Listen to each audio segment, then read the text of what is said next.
Hello everyone and welcome back to my Let's Play of WWE Smackdown Shut Your Mouth. We are on to part 9 here into the first month of June. And for all those who knew the timeline around 2002, June is the time for King of the Ring. Which is a tournament that the WWE does. Not so much anymore, but usually between 16 and 8 guys get into the ring, well, not into the ring, it's a tournament, like a standard bracket tournament. 8 to 16 guys, and the winner usually receives a title shot. Though in recent years that's kind of waned off a bit. But before we get into any matches today, this is the part where I'm finally going to show everyone the backstage area that you can walk around. And I'm only going to show it once because it takes up a lot of time. Every other time I'm going to cut it out to the point where I find a person to talk to. But even before that, I got the boss coming up to talk to me. Because he was looking for me, and you know, it's gotta mean something. Would I like to participate in the King of the Ring tournament? Well, sure, why not? I'm just a up-and-comer, but, you know, if he thinks I can handle it, I think I can handle it. And though he says I'll decide after your match whether you qualified, I'm pretty sure you just have to win the match. I don't think it matters otherwise. Though it seems like kind of a Vince McMahon thing to do to screw you out of it that way. But anyway, my match with Christian has been changed to a King of the Ring qualifier match. It doesn't mean much, except, you know, in purpose of the story, but... And now we're going to take a look around the backstage area. First off, the right analog stick is to look. You can look left, right, up and down. It's a little inverted and screws me up. And the left analog stick is to move. Right there, I can see the Undertaker. Every time you see one of these blue dots here, that's a place that you can walk to. That just says arena. It's another way you can get into the arena. Usually backstage you'll find a maximum of 3 guys, and they can be anywhere. VIP room is where the general manager or whoever sits. I got a little distracted there by the sign. It's a beautiful sign. But anyway, this little shop stand, this is where you can see all the items you can unlock by winning things. Like if you won the WWE Championship, you could get one of these 2 video clips. Nothing too snazzy or anything, but... Backlash. Okay, yellow is alternate tires.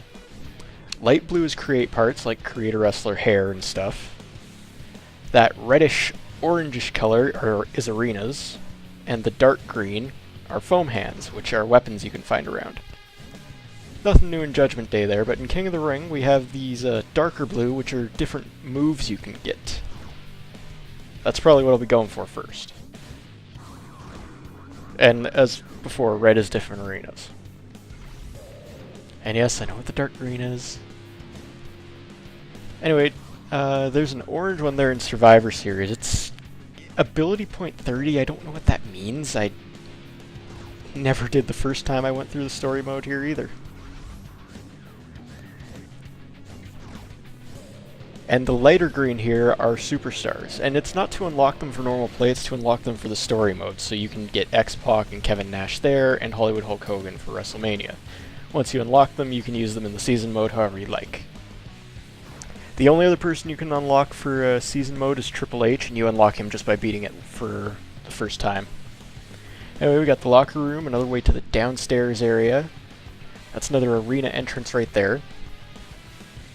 To the right there is a way outside. There's a couple other ways to get outside, though.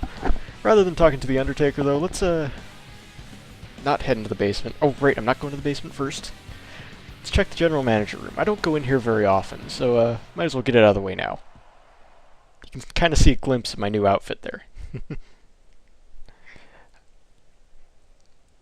So in the VIP room, you can talk to your general manager, and you can ask for what kind of position you're in the company right now, or for a title shot. You can't get a title shot if you're in a storyline already, and he will just tell you, I can't help you, I'm too busy right now. Clearly, because I'm in the King of the Ring, I'm in a story right now, but if I declined that offer to be in the King of the Ring, I could have asked for a title shot. Title shots all depend on your superstar points. The higher points you have, the better titles you can contend for. I am probably at best in the Intercontinental range, but I can't say that for certain. We'll head into the locker room. Sometimes you can find a person here, sometimes not. It's a really short place and a really small place. Just give it a look around. No one there? Okay, back outside. Go back outside. Yes, there are weapons everywhere. Actually, that's something else I should notice. All these blue places are areas you can go into hardcore matches.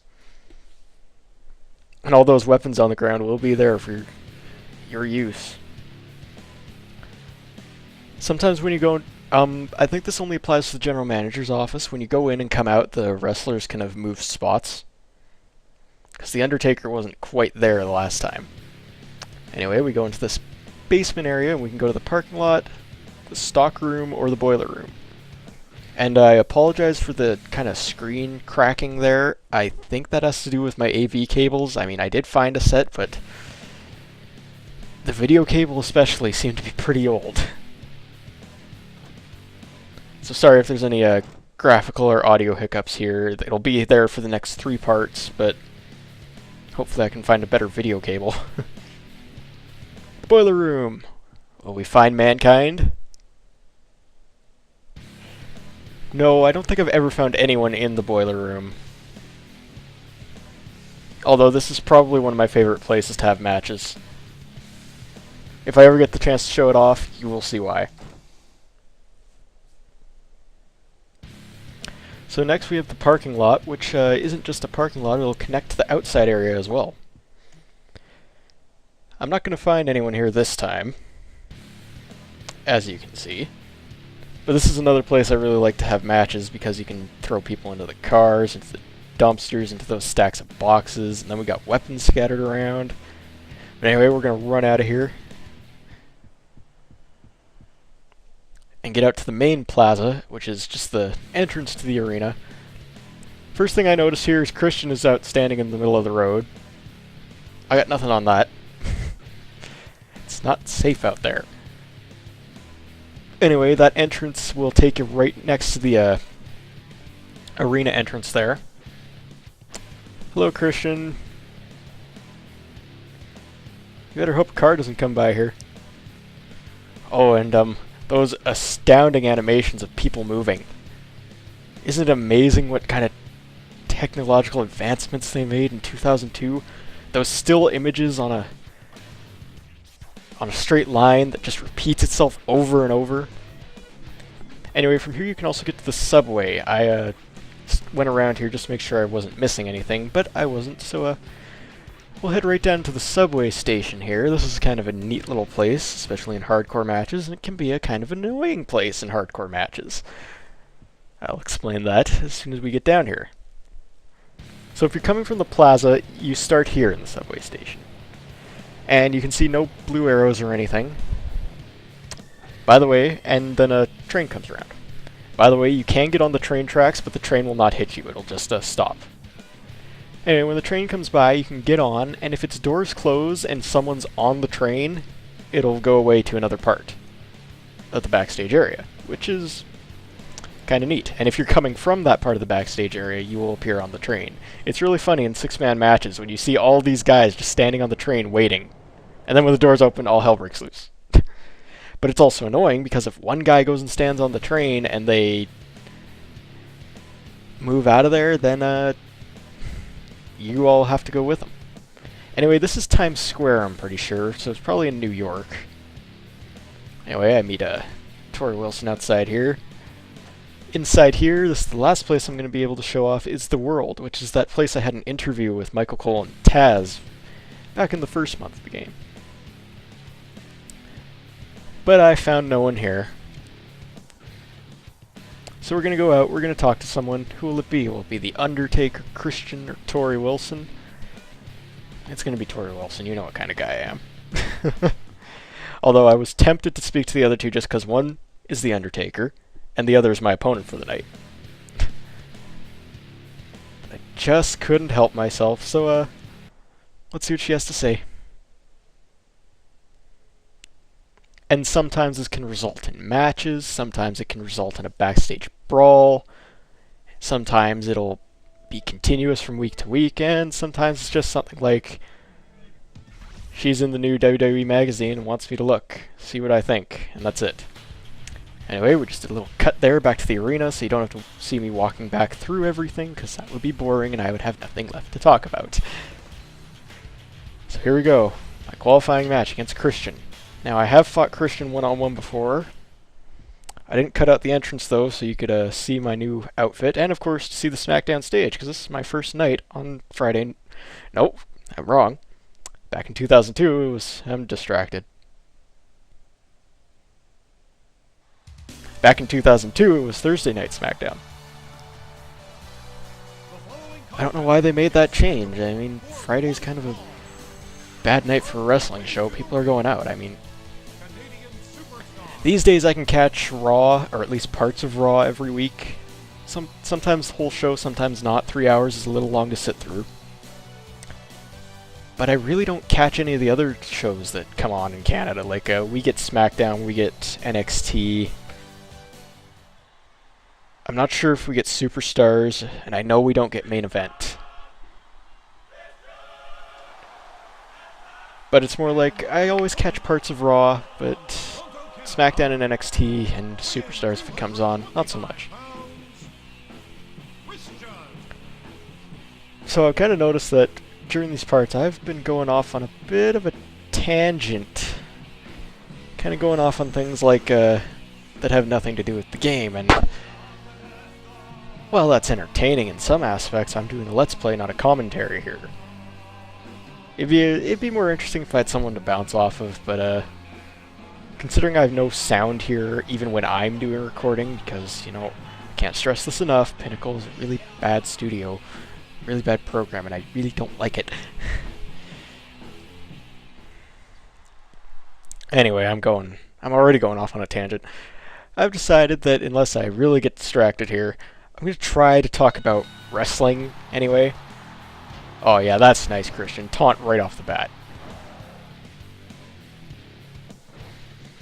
But yeah, I'm going to talk about wrestling, like what I like right now, maybe about the guys in the ring, what I feel about them. So let's start off with Christian. What am I feeling about him right now? What's he up to right now? Well, it's Elimination Chamber season coming up. In fact, I believe that's this Sunday.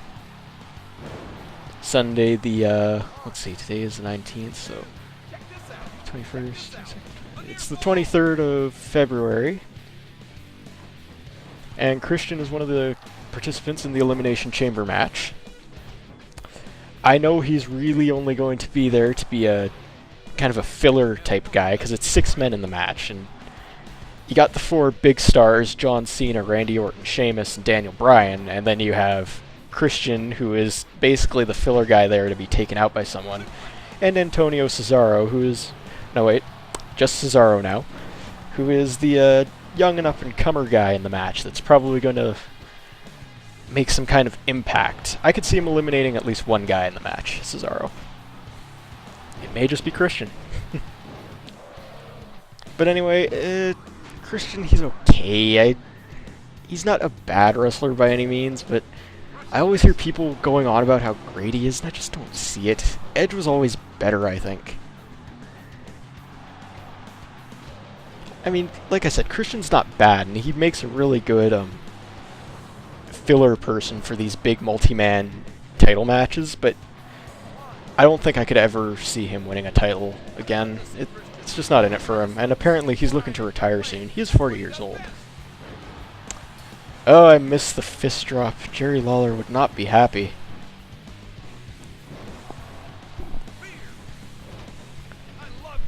As for how much I've always liked Christian, well, like I said, I've always liked Edge better. A lot better. I think my favorite era of Christian, though, was around 2004, 2005. Because I never really watched TNA, and when I did, I just couldn't get into it. I don't know why. I mean, and I watched it back when it was, considered to be good back around 2006.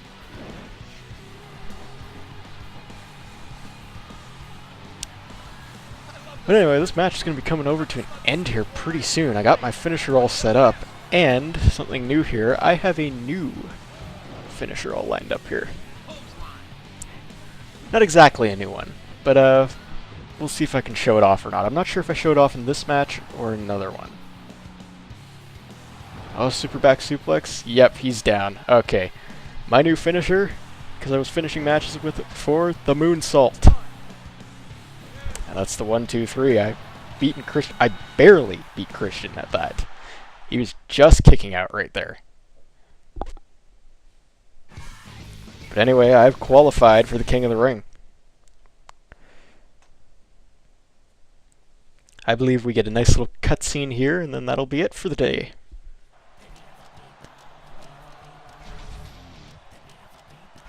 And I announce my entry into the King of the Ring. Yeah, King, well, I'll show you. Anyway, I will see you guys for the next part.